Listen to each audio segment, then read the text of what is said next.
In a small reliquary chamber inside the Cathedral of San Salvador in Oviedo, there rests a small linen cloth. It measures 84 centimeters long and 53 centimeters wide, made of plain linen of ancient Mediterranean weave. The cloth has no image on it at all, no painted figure, no negative photograph, nothing visible to the casual eye. But under careful examination, it is covered in stains of blood, lymph fluid, and pulmonary edema from a dying human body. The Christian tradition holds that this small cloth was wrapped around the face of Jesus Christ in the moments after his death. It is mentioned in the Gospel of John, chapter 20, verse 7, the cloth on his head. It is not the Shroud of Turin. The shroud is the longer burial cloth that wrapped the whole body in linen. This smaller cloth is what John's Gospel calls the Sudarion, the face cloth that covered his head only. For over 1,000 years, this cloth has been kept inside a silver-clad wooden chest called the Arca Santa. The Arca Santa sits in the Camera Santa, a stone chamber built personally by King Alfonso II of Asturias. It is exhibited only 3 times each year, on Good Friday, on the 14th of September, and the 21st. Modern science has spent over 60 years studying it in detail, and the results are genuinely difficult to dismiss easily. The bloodstains test consistently as type A, B. The pollen embedded in the linen matches plants growing in 1st century Judea. The fluid mixture across the stains is exactly what modern medicine sees in deaths by asphyxia and prolonged torture. And the bloodstain patterns may match, point by point, the bloodstains on the face of the man on the Shroud of Turin. Welcome. My name is Brother Aurelian, and today I want to walk you through one of the most remarkable Christian relics. It is the Sudarium of Oviedo, the other cloth of Christ, the one almost nobody outside Spain has heard of. We will trace it from the Gospel of John in the 1st century, through Persia, Egypt, North Africa, and medieval Spain. We will look at the modern scientific investigations beginning in 1965 and at those who actually did the work. We will look at the bloodstains, the pollen, the carbon dating, and the contested connection to the Shroud of Turin itself. Every source in this video is cited and linked in the description below for you to verify yourself afterward.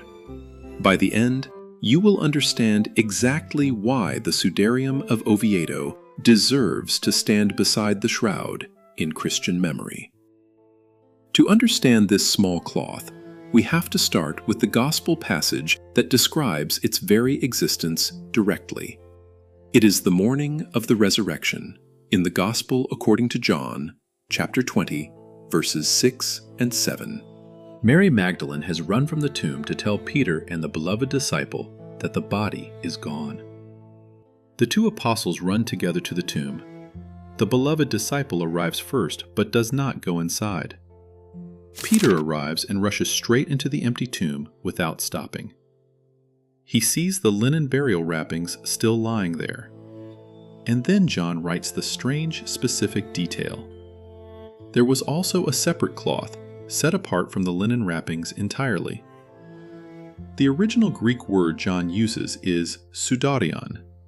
It comes from the Latin word sudarium, meaning sweat cloth or face cloth. The Greek sudarion is a small piece of cloth the size of a large handkerchief or modern face towel. It is mentioned 4 separate times in the New Testament, across 2 different Gospels and the book of Acts. In Luke chapter 19, it is the small cloth in which the worthless servant wraps his single coin. In Acts chapter 19, it is the small cloths Paul touches that then heal sick people in the city of Ephesus. In John chapter 11, it is the small cloth that covered the face of the dead Lazarus in his tomb. And in John chapter 20, it is the small cloth that had been on the head of Jesus himself. Critically, John tells us that this cloth was found separately from the linen burial wrappings, folded in a particular way. That distinction matters enormously. The Sudarion is one specific named object, separate from the burial wrappings of the body. It was the small cloth used to cover the face of a dead person between the cross and the tomb. This was standard Jewish funerary practice in 1st century Judea, a respectful covering of the face during transport. The face was usually covered to spare the dignity of the deceased and to absorb fluids during the carrying. A dead body under torture and crucifixion would have released significant blood, lymph, and pulmonary fluid through the mouth. That fluid would have been absorbed into the small cloth pressed against the face during the journey to burial. After burial, the cloth was set aside before the body was wrapped properly in the larger linen burial wrappings. This is what the resurrection narrative in John actually describes. The Sudarion lies separately, folded, distinct from the body wrappings. It is this small face cloth that the Christian tradition identifies with the cloth now preserved in Oviedo. The Sudarium of Oviedo is not, by any tradition, the cloth that wrapped the body of Christ itself. It is, by every tradition, the cloth that covered the face from the cross to the burial in the tomb. That distinction is the absolute key to understanding what the Sudarium actually is and what it is not. It does not have any image on it at all, because it was simply not the body-wrapping cloth. It has only bloodstains, lymph, and pulmonary fluid, exactly what it would have absorbed during transport to the tomb. Now we have to look at the physical cloth itself and understand what makes it scientifically interesting today. The Sudarium is a piece of plain linen woven in a simple Z-twist of ancient Mediterranean style. It measures approximately 84 centimeters in length and 53 centimeters in width across the linen. That is roughly the size of a modern bath towel or a large hand cloth used today. The linen itself is woven in a simple plain weave with no decoration or pattern on either side. It bears no image of any kind, unlike its more famous companion relic preserved in Turin. There is no negative photograph, no painted figure, nothing that the casual eye would notice as remarkable visually. What it does have is a complex pattern of stains across both faces of the small cloth. Most of these stains are clearly human blood, with smaller amounts of lymph fluid mixed throughout the cloth. When researchers analyzed the stains carefully, they identified at least 9 distinct folding patterns over the centuries. These folds matter because they preserve the original position of the cloth when blood was still wet. By unfolding the cloth and seeing how the blood stains line up, researchers can reconstruct how it was actually used. The reconstruction is remarkable.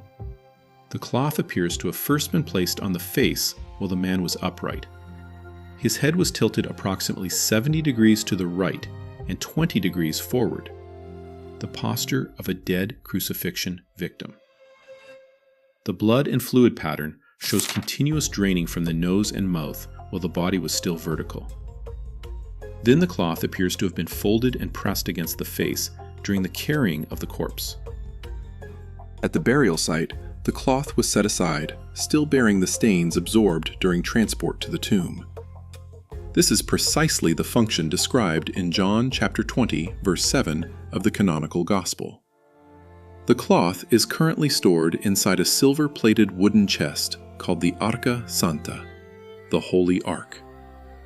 The Arca Santa is a Romanesque reliquary chest dating in its present silver form to the 11th century. The inner wooden box, however, is much older, believed to date to the early 9th century of Christendom. It contains many other relics besides the Sudarium, including bone fragments and pieces of the true cross. But the Sudarium is the principal and most carefully preserved relic in the entire Arca Santa collection. The chest is housed inside the Camera Santa, a stone chamber built into the side of San Salvador Cathedral in Oviedo. This chamber was constructed in the early 9th century by King Alfonso II of Asturias, around 840. It survived as the chapel of the Asturian royal house for centuries, then as a pilgrim destination through Spain. In 1934, during the Spanish Civil War, an anarchist explosion damaged part of the chamber severely. But the Arca Santa and the cloth itself remained miraculously intact through the bombing and through political violence. The Camera Santa was restored after the war, and the chest was returned to its original ceremonial position. Today, it is a UNESCO World Heritage Site and one of the most important Christian relic chambers in Europe. The cloth is publicly exhibited only 3 times each year, behind glass, lit by candlelight only for visitors. On Good Friday, on the 14th of September, the feast of the Exaltation of the Cross, and on the 21st of September, the feast day of Saint Matthew, the Asturian patron of the cathedral itself. Now the question that historians and scientists actually ask: where exactly did this cloth come from? How could a small cloth from 1st century Jerusalem end up in northern Spain by the early 9th century? The answer lies in one of the most carefully documented relic journeys in all of medieval European history. The journey of the Sudarium across the Mediterranean is told in remarkable detail by the medieval Spanish chronicles. 2 sources in particular give us the bulk of what we know about the cloth's pre-Spanish history. The first is the Liber Testamentorum of Bishop Pelagius of Oviedo, written around the year 1120. The second is the late Latin chronicle known as the De Translatione Sudarii, also of medieval Spanish origin. Both sources trace the cloth from Jerusalem at the moment of the Great Persian invasion of 614. That invasion is one of the genuine historical pivots of the late antique Eastern Mediterranean world entirely. In the year 614, the Persian king Khosrow II besieged and captured Jerusalem. The city had been under Byzantine Christian rule since the time of Constantine in the 4th century. Khosrow's general Sharbaraz broke through the walls after a 20-day siege in late April of that year. For 3 days, the Persian and allied Jewish troops massacred Christians throughout the city of Jerusalem. Modern estimates suggest as many as 60,000 Christians may have died in the killing during those days. The Church of the Holy Sepulchre, the most sacred site of Christianity, was set on fire by the invaders. The true cross relic, kept by the Byzantine clergy, was carried away to Ctesiphon as Persian plunder. Many other Christian relics fled with refugees who escaped the city before or during the chaos itself. According to Bishop Pelagius's chronicle, the Sudarium was among the relics carried away by these fleeing Christians. A Christian patriarch named Philip is said to have personally carried the cloth and several other major relics. Their route, as documented by the medieval chronicles, took them by sea from Jerusalem to Alexandria in Egypt.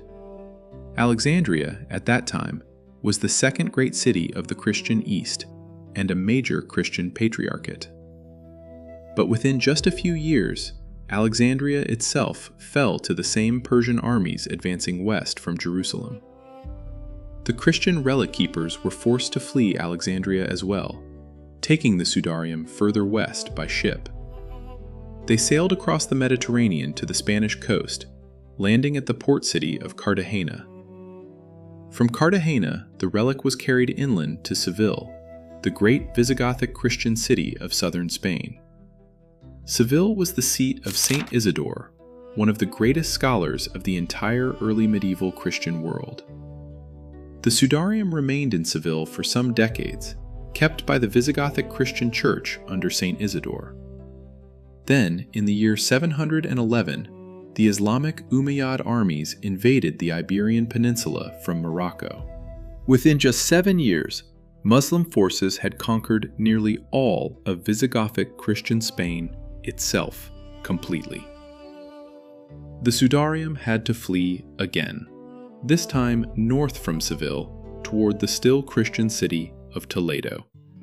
It remained in Toledo for over a century, kept by the Mozarab Christian community living under Muslim rule. Then, in the early 9th century, Muslim forces threatened Toledo itself with conquest and possible destruction. The relic was carried further north, into the small mountainous Christian kingdom of Asturias on the coast. Asturias was the only Christian polity in all of the Iberian Peninsula that had successfully resisted Muslim conquest. Its capital city was Oviedo, in the cool, wet mountains of the far north of modern Spain. The king at that time was Alfonso II, called Alfonso the Chaste in Spanish historical memory. Alfonso II built the Camera Santa specifically to house the precious relics that had reached Oviedo from Toledo. The Sudarium was placed inside the Camera Santa around the year 840 of the Common Era.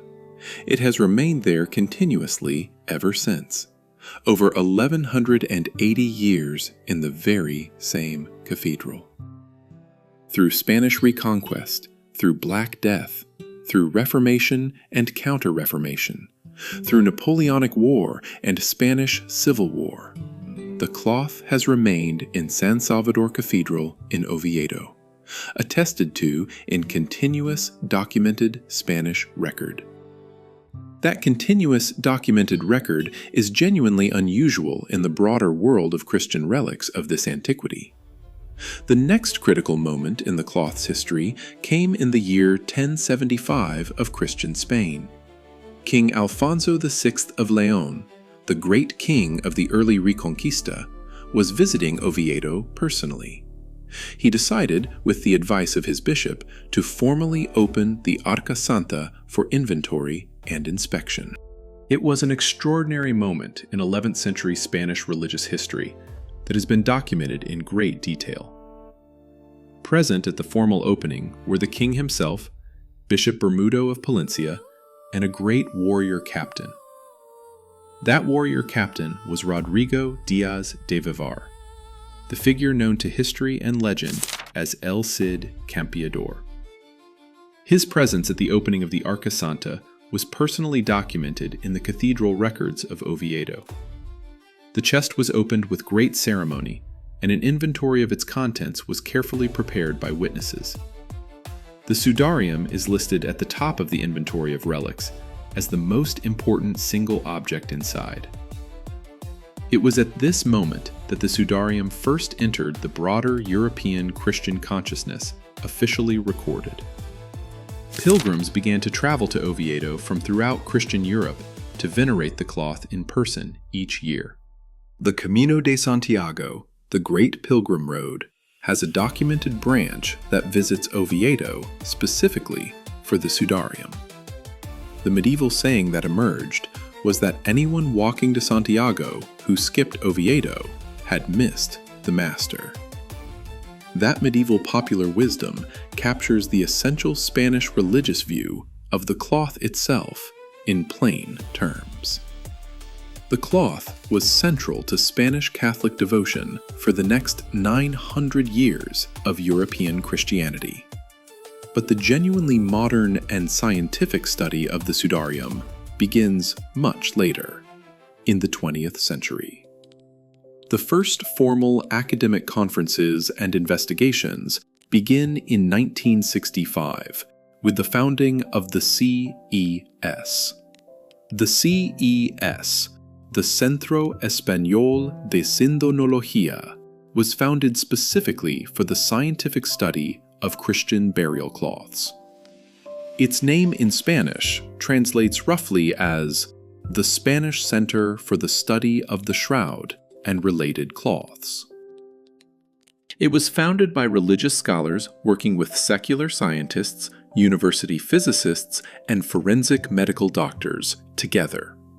The center was based in Madrid, with formal study access granted by the Catholic Archdiocese of Oviedo from the start.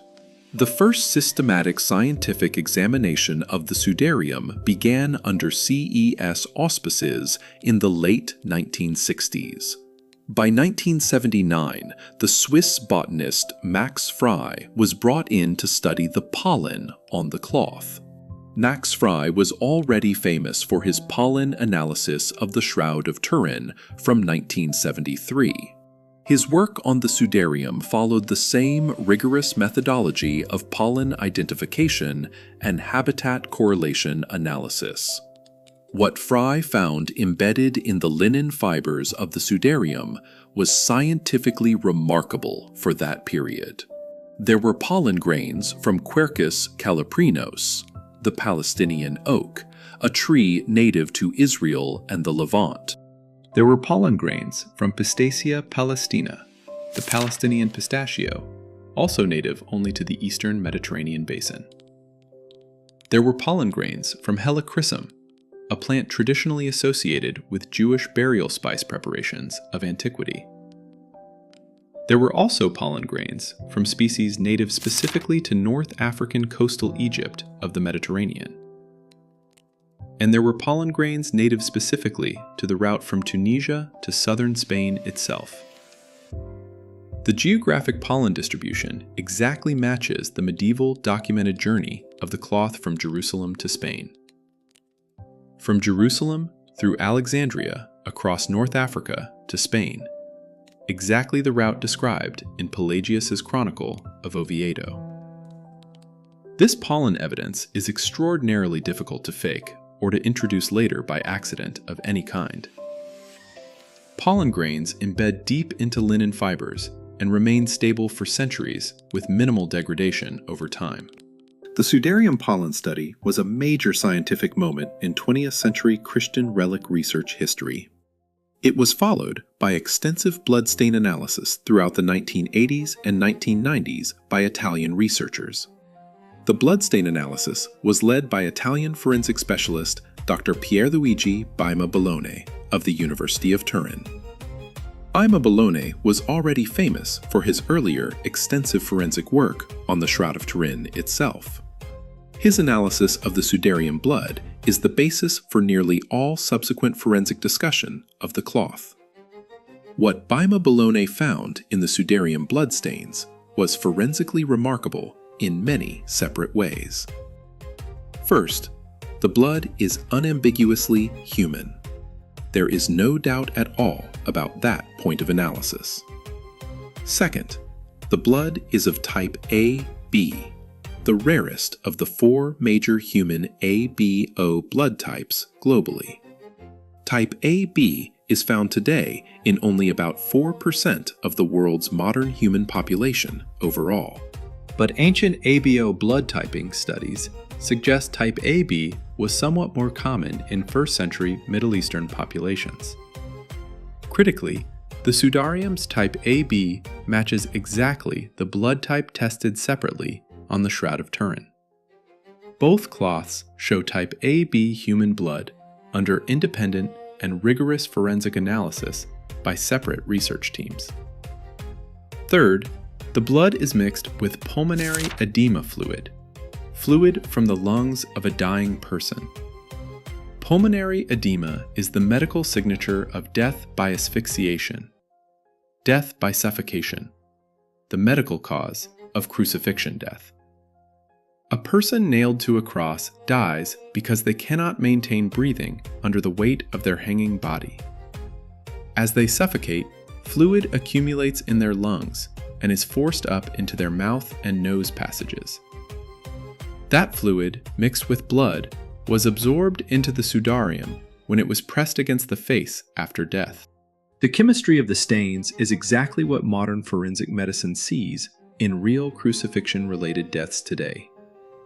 This is a critical detail that distinguishes the Sudarium from possible medieval forgeries of religious relics historically. A medieval forger would have used animal blood or human blood without the specific pulmonary edema profile. They could not have produced the specific chemical signature of asphyxia death that the Sudarium actually shows clearly. This pulmonary edema profile was discovered by modern forensic analysis only in the late 20th century itself. Medieval forgers of the 8th, 9th, or 10th century would have had absolutely no idea what to fake. Fourth, the bloodstain pattern reflects detailed wound positions matching crucifixion, as described in the Gospels themselves. The bloodstains on the back of the cloth correspond to wounds from a crown of thorns pattern. Researchers have identified at least 70 small pricks consistent with thorns pressed into the scalp of a head. These thorn wound positions match very closely with thorn wound positions visible on the Shroud of Turin face. This is one of the major points of overlap between the two cloths that scholars consider significant evidence. Now we come to the most controversial part of the entire Sudarium story in the modern scholarship: the connection, claimed and contested, between the Sudarium of Oviedo and the Shroud of Turin itself. This connection was first proposed systematically by Dr. Alan Wanger and his wife Mary in the late 90s. Dr. Wanger was an American psychiatrist who had pioneered a method of polarized image overlay analysis professionally. He had already used the method on the Shroud of Turin to identify possible coin imprints on the eyes. In 1998, the Wangers turned their method to the comparison of the Sudarium with the shroud face. They claimed to have found over 130 distinct points of congruence between the two cloths. Bloodstain shapes, edema mark positions, wound depths, all aligning in their analysis on both cloths together. If their analysis is correct, it would mean both cloths covered the same dead human face after death. That, in turn, would mean both cloths almost certainly came from the same first-century crucifixion event entirely. The Wanger findings have been both heavily defended and heavily contested by scholars in the field since. Supporters point to the high number of matching points and the statistical improbability of accidental coincidence between cloths. Critics argue that bloodstain matching across two damaged cloths is methodologically subjective and statistically uncertain still. Both sides have produced significant published academic literature on the question over the past 2 decades together. Dr. Mark Guscin, the British researcher and CES affiliate, has reviewed and largely supported the Wanger conclusions. His book, The Burial Cloths of Christ, published in 2000, remains the standard English-language study of the cloth. Janice Bennett's 2001 book, Sacred Blood, Sacred Image, also examines the Sudarium shroud connection in detail. Both books have been influential in establishing the scientific case for the cloth's authenticity in English-speaking audiences globally. But the entire field of relic authentication remains genuinely controversial and unresolved within the scientific community itself today.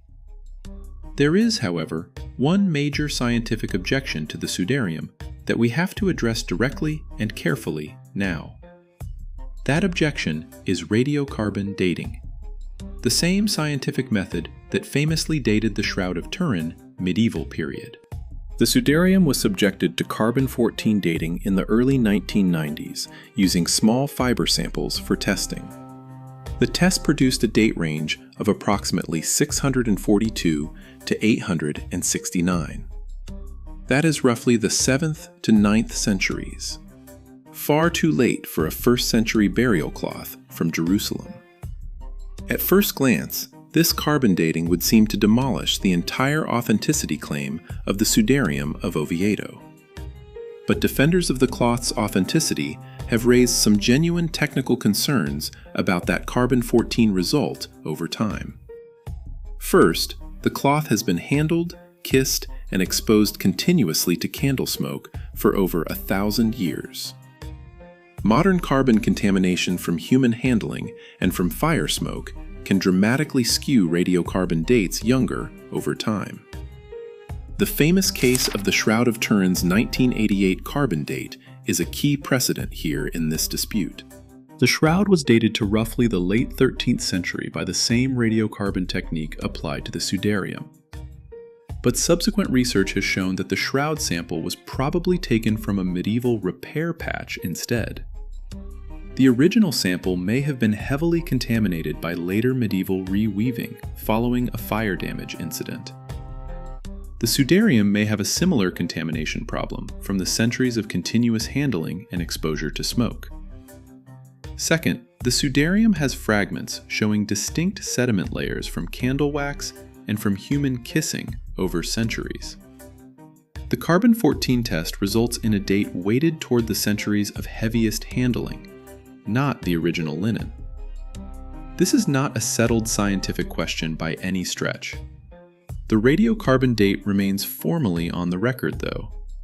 But the methodology of carbon dating very old textiles is genuinely contested within the textile science community now. New methods of dating ancient linen, based on degradation of cellulose chains, are now in development today. These new methods, applied to the Shroud of Turin, have produced dates much closer to the 1st century itself. If similar methods are applied to the Sudarium in the future, the carbon-14 date may be revised entirely. For now, the radiocarbon date remains the most significant scientific argument against the cloth's authenticity claim broadly. But by no means does it close the question definitively for either side of the debate today still. So what do we actually have when we look at the Sudarium of Oviedo as careful students of history? We have a small linen cloth, 84 by 53 centimeters, kept continuously in Spanish documented records since 900 years. We have a documented medieval chronicle tracing it from 6th century Jerusalem through North Africa to medieval Christian Spain itself. We have human blood, type AB, mixed with pulmonary edema fluid from a death by asphyxiation and torture. We have pollen embedded in the linen, matching plants from Judaea, Egypt, and the documented Mediterranean journey route. We have bloodstain patterns consistent with a face covered by a thorn-pierced human head after crucifixion ended. We have over 100 points of contested geometric congruence with the bloodstains on the Shroud of Turin itself. And we have a radiocarbon date suggesting either a much later cloth or substantial contamination over the long centuries. What does all of this evidence add up to as careful inquiry into a genuine medieval Christian relic? The honest scholarly answer, as in all matters of ancient relic authentication, is unsettled but seriously interesting to study. The Sudarium of Oviedo cannot be proven beyond any reasonable doubt to have wrapped the face of Christ, but it also cannot be dismissed easily as a medieval European forgery created to deceive faithful pilgrims of Christendom. It has too much physical evidence in its favor for the casual dismissal that some critics have given it. It has too much radiocarbon counter-evidence for the unqualified faith claim that some apologists have made about it. It is, in the end, a genuine historical and scientific mystery worth taking seriously on its own merits. For those who study Christian relics professionally, the Sudarium is one of the most important objects of serious study. For those who simply believe, it remains a profound material connection to the events described in the canonical Gospels. For those who are skeptical, it presents a genuine and unresolved scientific puzzle requiring further investigation and analysis. It deserves to stand beside the Shroud of Turin in any serious modern discussion of Christian material relics. And it deserves a much wider public awareness outside the small Spanish region where it has lived for centuries. There is one further dimension of the Sudarium story that genuinely deserves attention before we conclude this discussion. That dimension is the role the cloth plays in the modern Spanish Catholic tradition and devotional life of Asturians. The Sudarium has been the object of formal Catholic veneration in Oviedo for over 1180 years. Spanish kings, queens, bishops, soldiers, and millions of ordinary pilgrims have visited the Camera Santa to pray before it. It has been carried in procession through the streets of Oviedo on Good Friday for centuries of European history. The Cathedral of San Salvador has been the focal point of Asturian Spanish religious life since the 9th century. In modern times, attendance at the Good Friday Exposition has grown to involve tens of thousands of pilgrims annually. There is a sustained and growing international interest in the Sudarium, following the major academic congresses since 1994. The first International Congress on the Sudarium of the Lord was held in Oviedo in 1994. The Second International Congress on the Sudarium was held in Oviedo in the year 2007. The Third International Congress on the Sudarium was held in Oviedo in the year 2012. Each of these congresses produced extensive published academic proceedings, now available to scholars and interested readers globally today. The Center for Syndenological Study in Madrid continues its formal research program on the cloth into the present.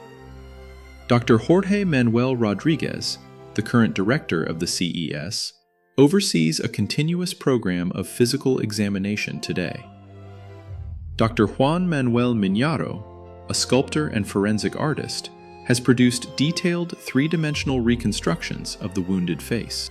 His work has been published in the Proceedings of the International Congresses on the Sudarium of Oviedo through CES. He has identified specific wound positions on the cloth that closely match the wounds visible on the shroud face. These reconstructions provide some of the most striking visual evidence for the cloth's shared origin in single crucifixion. The Sudarium is also examined regularly by the Spanish Catholic Church through its official ecclesiastical channels of devotion. The Archdiocese of Oviedo maintains formal custody of the cloth and grants all scientific access requests carefully and selectively. The cloth is not just an academic curiosity, but a living devotional object of Spanish Catholic religious life today. So what should we conclude as careful students of Christian history and material religion in general today? The Sudarium of Oviedo is one of the most documented Christian relics in the entire medieval European record. Its journey from 6th century Jerusalem to 9th century Spain is attested by multiple medieval Spanish chronicles in detail. Its physical content has been studied by modern forensic science for over 60 continuous years of careful research. Its bloodstains, its pollen, its weave, and its folding patterns all point in remarkably consistent directions overall. Whatever its ultimate scientific status, the Sudarium represents an extraordinary case study in religious material culture and devotion. It shows us that Christian relic traditions can be genuinely ancient, well documented, and scientifically interesting at once together. It shows us that the Greek word sudarion in John chapter 20 refers to a real funerary object of antiquity. It shows us that medieval Christian Spain preserved a genuine treasure of early Christian material heritage with rare care. And it shows us that modern science has not yet closed the file on ancient relic authentication completely yet. The Sudarium may, or may not, have wrapped the face of the crucified Jesus of Nazareth in the year 30. But it carries human blood of type A-B, mixed with the lung fluid of a man who died by asphyxiation. That fact, on its own, is genuinely remarkable and deserves serious scientific and religious attention from all serious students. It is the other Shroud of Christ, quietly waiting in northern Spain for over 1,000 years now. It is exhibited only 3 times a year, behind glass, in a stone chamber built by a 9th century king. It rests inside a Romanesque silver chest, the Arca Santa, on a cathedral altar in modern northern Spain. And every year, thousands more pilgrims and scholars travel to see it and to study it with careful attention. If careful source-by-source unpacking like this is what you came here for, please subscribe to the channel. Twice a week, we explore the figures, traditions, and forgotten chapters Christianity has only half remembered together. Every claim in today's video is sourced in the description below. Primary chronicles, peer-reviewed studies, museum archives. Check them. Argue with them. That is the only way this kind of careful work stays honest over time. Until then, thank you for watching, and please, keep asking the difficult questions about your own religious tradition.